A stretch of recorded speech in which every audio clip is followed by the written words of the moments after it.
L'École supérieure d'administration, d'économie, de journalisme et des métiers de l'audiovisuel ESAE offre de nouveaux challenges pour l'année universitaire 2023-2024. Étudiantes et étudiants, parents d'élèves nouveaux bacheliers, ESAE, c'est la garantie d'une formation de qualité à des conditions très avantageuses. À Gbedjromede, à Papa, à Boumekalavi et Parakou, inscrivez-vous en administration générale, administration du travail et de la sécurité sociale, trésor et finances publiques, impôts, diplomatie et relations internationales, journalisme et métiers de l'audiovisuel, gestion des marchés publics, planification et développement local, sciences économiques, sciences juridiques et toutes les filières des sciences de gestion. ESAE vous offre des bourses, demi-bourses et de réductions pour les premières inscriptions dans toutes ces filières. Waouh! En licence 1, 2 et 3 et en master, bénéficiez jusqu'à 50% de réduction sur tous nos sites. N'est-ce pas génial? Infoline. ESAE Gbedjromede, 3e rue à droite en quittant le carrefour Le Jador pour la BIBE Jéricho ou au plus 229 90 93 65 21 98 98 14 00 à Kpakpa au plus 229 52 88 33 33 à Boumekalavi au plus 229 52 88 44 44 Parakou au plus 229 52 46 12 12.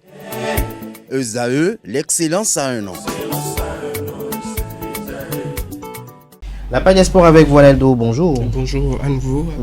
Merci d'être là. Les Guépards font leur dernière préparation ce mercredi, on en parle. Effectivement, dernière ligne droite pour les Guépards du Bénin ce mercredi 5 juin 2024. Après plusieurs séances d'entraînement, une conférence de presse d'avant-match Bénin-Rwanda est prévue ce jour au stade Félix Houphouët-Boigny à 17h30 avant une dernière séance d'entraînement à 18h30. Le Rwanda sera en conférence de presse suivi également d'une petite séance d'entraînement. Demain jeudi à 19h, heure locale, ce sera le coup d'envoi de la rencontre Bénin-Rwanda, comptant pour la 3e journée des éliminatoires de la Coupe du Monde 2026.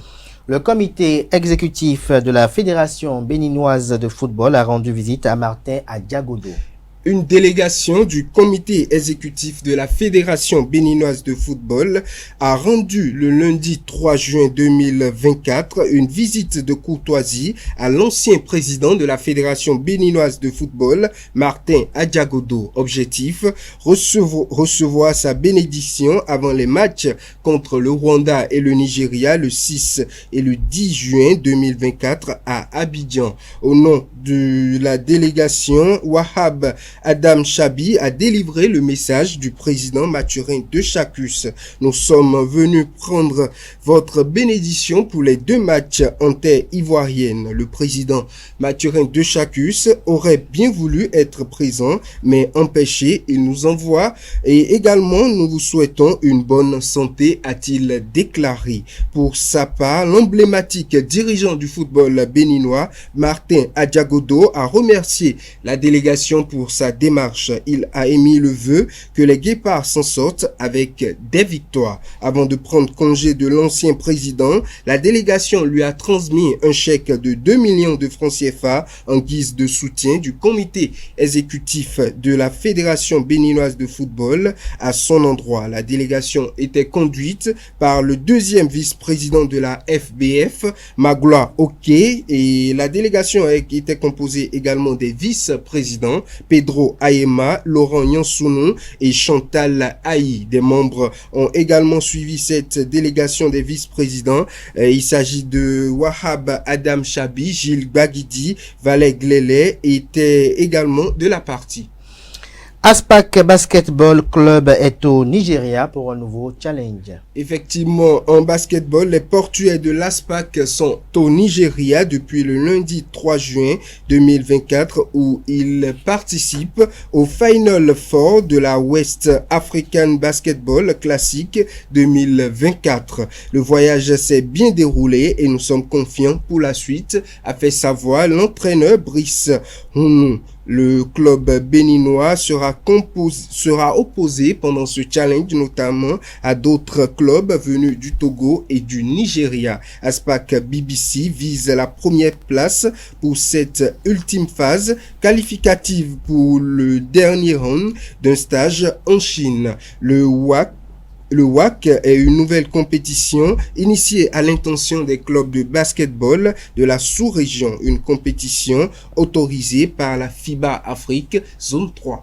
Un autre épisode s'ajoute au feuilleton FECAFOOT, ministère des Sports au Cameroun, bien évidemment. Effectivement, bien évidemment, dans une communication en date du lundi 3 juin 2024, la Fédération camerounaise de football annonce son retrait de l'organisation des matchs face au Cap-Vert et l'Angola, comptant pour les éliminatoires du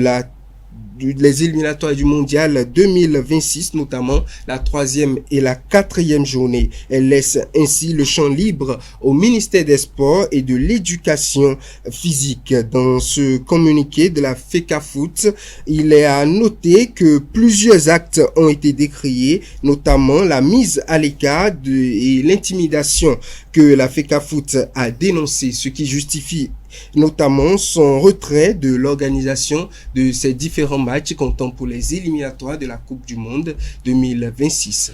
Merci à vous, Aneldo, pour cette présentation. Une fois encore, merci à vous, Nasrine Fatoumbi, pour votre présentation du bulletin matinal d'information. À présent, j'appelle en plateau Francis Fahami et Kanté Amoussou pour la définition du jour et les prévisions astrologiques.